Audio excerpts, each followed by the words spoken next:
in the old folks tell, it ain't gonna rain no more.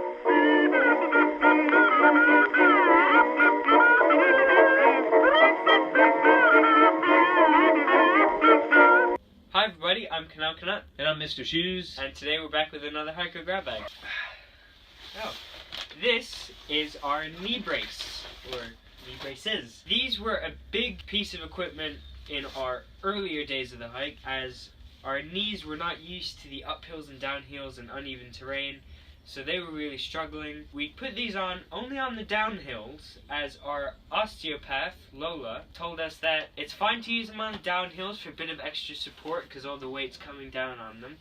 However, going uphills, you want to have them build strength, so you're not solely dependent on the knee braces themselves, as when you take them off, it will become extremely difficult to walk without them. Now that's a good bit of advice, but you'll find that if you're putting your knee brace on the downhills and then taking them off for the uphills, you're going to be taking your knee brace on and off about 1,000 times a day. So we limited that to the really long downhills that went over several miles. So we weren't putting on and taking off our knee braces over time. The takeaway is that our osteopath wanted us to build our strength in our knees. We had some knee issues during our training hikes, and we started going and seeing her, and she gave us a lot of good advice on exercises and how to make sure that the muscles around our joints were ready for the rigor of long distance hiking. We carried 2 of these each with us early on in the hike.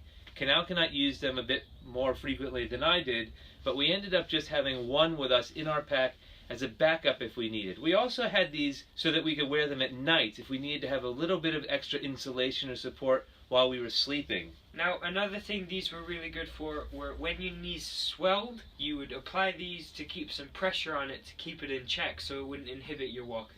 We try to avoid recommending specific name brand items. We give you a general sense of what type of gear worked for us, but we don't know what's going to be available in your area, and we don't know what your budget is. But we're going to make an exception here. We're going to recommend the Chopat knee brace.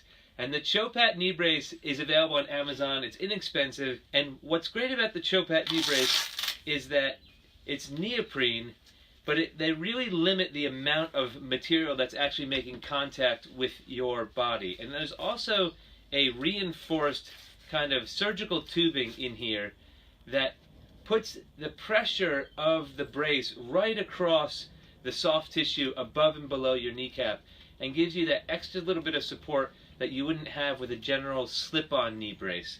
And so the Chopat is really good in terms of support, but also in terms of avoiding chafing or getting really uncomfortable while you're wearing it.